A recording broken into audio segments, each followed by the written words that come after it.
Place maintenant aux Market Movers, en direct sur TV Finance et Boursorama. Dans Direct Marché, nous retrouvons Mathieu Driol, analyste senior chez Day by Day. Bonjour Mathieu.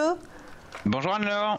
Donc, quelle valeur, on va commencer par les hausses, soyons un peu positifs. Quelle valeur vous analysez aujourd'hui parmi les hausses? Saint-Gobain?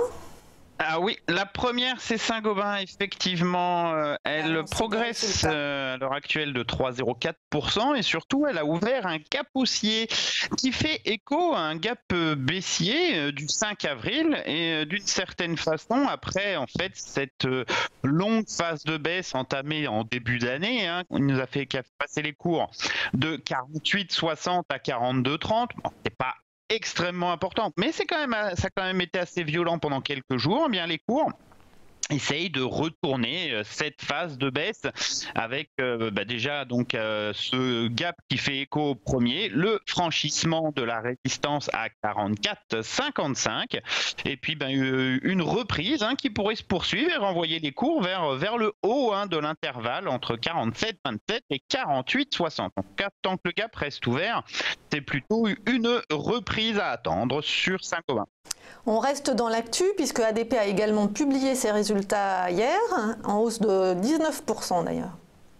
Alors, beaucoup de volatilité sur le titre en ce début de journée. Actuellement, on ne cote plus que 165,60 en légère progression de 0,98%. Mais les cours ont atteint quand même en plus haut 175, donc 6% au-dessus des cours actuels, ce qui, avec le gap haussier, est en soi quelque chose de très positif. Mais si on regarde juste la bougie du jour, pour l'instant, on voit la formation d'une longue mèche haute avec beaucoup de volatilité, un gap haussier. Pour l'instant, un corps noir, ça peut très bien être la mise en place d'un sommet. Pour mettre en place un sommet, il faut du volume, de la volatilité et une figure de retournement, et cette bougie réunit les trois paramètres. Donc méfiance sur cette publication de résultats. Alors en soi, la tendance pour l'instant sur ADP, elle reste bel et bien haussière. En tout cas, tant qu'on est au-dessus du support majeur à 157,30, il n'y a aucun doute à cela. Mais ça pourrait être un petit peu le champ du cygne, le dernier mouvement haussier avant une phase de consolidation plus longue. Alors les mauvaises surprises maintenant, Ingenico qui a publié des résultats hier, il me semble. Alors qui a été lourdement sanctionné, en tout cas hier, avec un moins 16,30, donc c'est assez colossal. Gap baissier ouvert assez monstrueux, qui maintient en fait le titre dans une sorte de longue phase de consolidation entre 94 € la résistance majeure et puis une zone basse qui est un petit peu plus bas qu'actuellement, puisqu'elle se situe à 67,20 actuellement, donc à moins 3,19. On travaille les points bas d'hier aux alentours des 73,60, 74.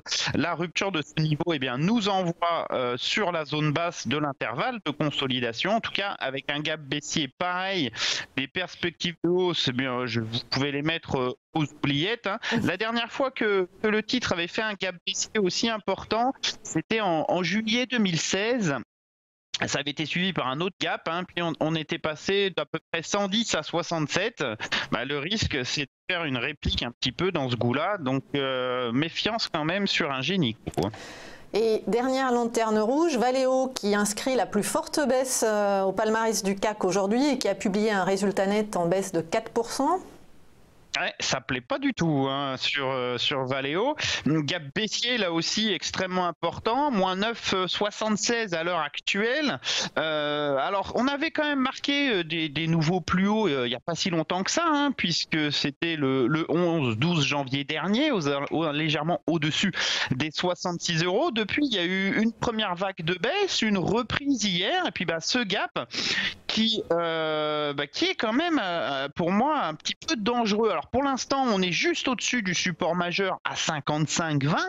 Donc tant que ce niveau n'est pas enfoncé en clôture, on peut conserver un léger espoir de reprise haussière, mais avec ce gap, on a quand même une très très nette dégradation de la dynamique. Si ce support est cassé en clôture, on a même la validation d'une très large figure de distribution qui en soi peut nous renvoyer assez rapidement sur les 47 plus tard, donc sur un horizon de temps moyen terme, ça peut prendre un mois et demi, mais attention, la bougie du jour, elle est quand même sacrément pas. Merci beaucoup Mathieu Driol, analyste senior chez Day by Day.